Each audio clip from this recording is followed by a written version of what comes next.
dice nuestro ministro, implementar este tipo de proyectos es un proyecto de gran envergadura que tiene resultados positivos no solo para los pobladores que están en las colindancias del río, sino para todos los actores que están incluidos dentro de la cuenca del río Celguate. Debido a la gran envergadura de este proyecto, nuestro ministro nos dio las instrucciones de que nosotros ya teníamos que, como bien dice él, de empezar a hacer obras. Entonces nosotros empezamos a buscar dentro de toda la cuenca de la Celguate cuál subcuenca pudiera reunir los diferentes criterios. Entonces empezamos a ver en la parte alta cuál de las subcuencas podrían ser objeto de estudio. Entonces vimos que la región compuesta por el río Garrobo, Iloapa y Matalapa era una región que en conjunto presentaba los diferentes aspectos que a nosotros nos interesaban. Tenía núcleos urbanos bastante fuertes, unos desarrollados legalmente y otros desarrollados ilegalmente. Tenía descargas directas de aguas grises al cauce, otros tenían inestabilidad de taludes. Entonces consideramos que si nosotros agarrábamos esta región como un plan piloto, todo lo que nosotros planteáramos en esta región específicamente para la quebrada del Garrobo, podíamos replicarlo. También otro aspecto que nos motivó a nosotros a tomar a la quebrada del Garrobo como plan piloto es que en ese sector de la quebrada del Garrobo se mueven diferentes actores que tienen que ver con nuestro patrimonio histórico, cultural y poblacional. Ahí tenemos el Museo de Historia Natural, tenemos el Museo Militar y el Museo de Escapres, tenemos muchos centros educativos, tenemos mucha población urbana y luego observamos que hay una urbanización dispersa que no está muy bien definida. En cambio, en la cuenca del río Matalapa ya tenemos contaminación industrial, tenemos una de las áreas con mayores problemas de contaminación tanto por desechos industriales como por desechos de origen doméstico, y es una cuenca con mayor cantidad de descargas directas de aguas negras. Pasemos a la siguiente, por favor. Y la cuenca del Garrobo es una de las cuencas con menor urbanización dentro del área formada por estos tres ríos, pero tiene una peculiaridad, que esta cuenca en la parte alta, o sea, en la cabecera de la cuenca, no ha sido urbanizada. Los terrenos están aún rústicos y, como bien decía nuestro ministro, en la parte alta nosotros hemos encontrado nacimientos, zonas que pueden ser, con el consenso de todos los actores involucrados, municipalidad, empresa privada e instituciones gubernamentales, mantenerse como un patrimonio. ¿Puede pasar, por favor? Entonces nuestro proyecto piloto está enfocado a hacer acciones inmediatas para la recuperación ambiental de un tramo de la quebrada del Garrobo. Entonces, al hacer el reconocimiento en campo de todo el área que conforma esta quebrada del Garrobo, encontramos varias zonas. Unas zonas, como ustedes observan, la zona 1 que está en la parte alta, que es allá por el Boulevard Orden de Malta, yendo a la Santa Elena antes de llegar al primer redondel, observamos área que no está urbanizada. Entonces, vemos que, como les decía al inicio, en esta microcuenca tenemos combinadas áreas urbanizadas y áreas no urbanizadas.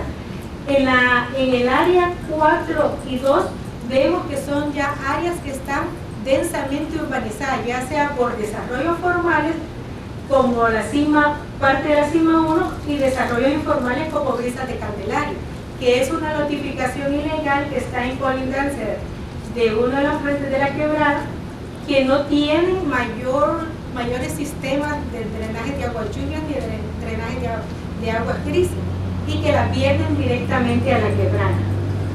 Vemos también en esta, ya tenemos una identificación de toda la problemática que encontramos a lo largo de todo el territorio que forma la quebrada del Garrobo.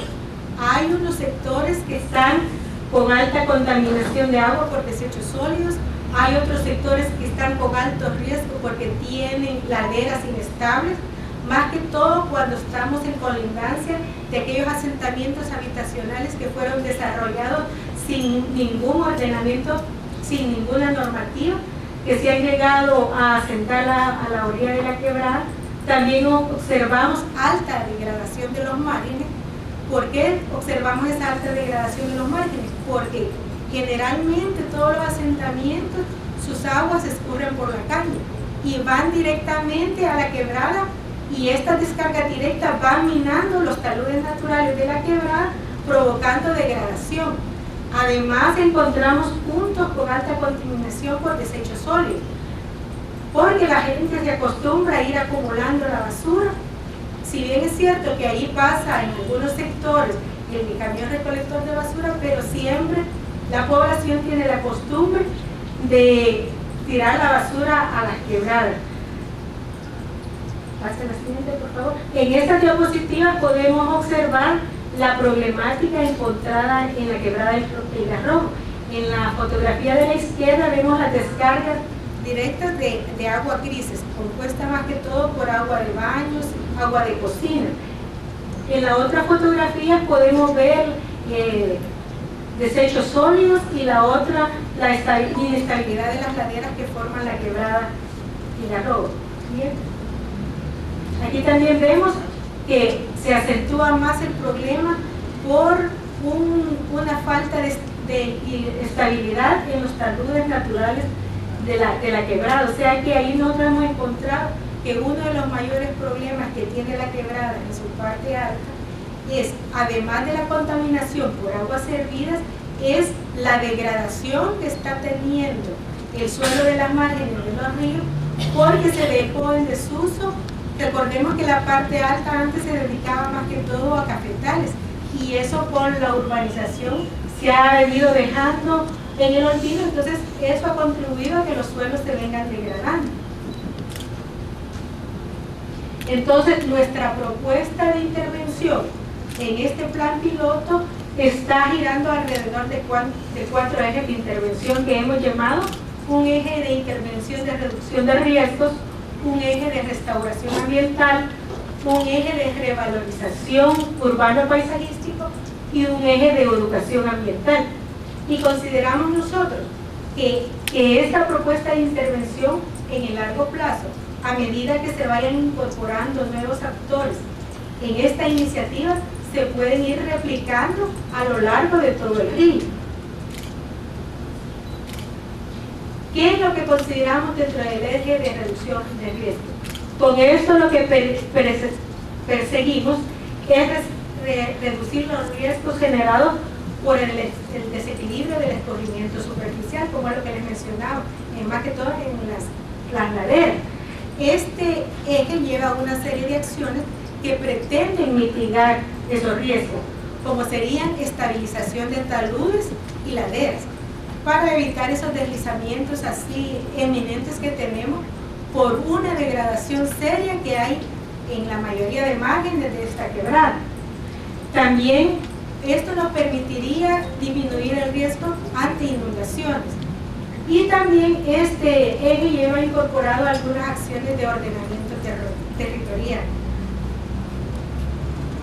Aquí observamos en esta diapositiva lo que les decía, que las comunidades están casi en la colindancia. En la fotografía inferior, aquí a la izquierda, está ya la quebrada del Garrobo, y todo ese escurrimiento va directamente hacia la quebrada, hacia los taludes naturales de la quebrada del Garrobo. Entonces, pensamos que un eje importante es, a través de la reducción de riesgos y la estabilización de esas laderas, estamos contribuyendo a disminuir el riesgo de la población.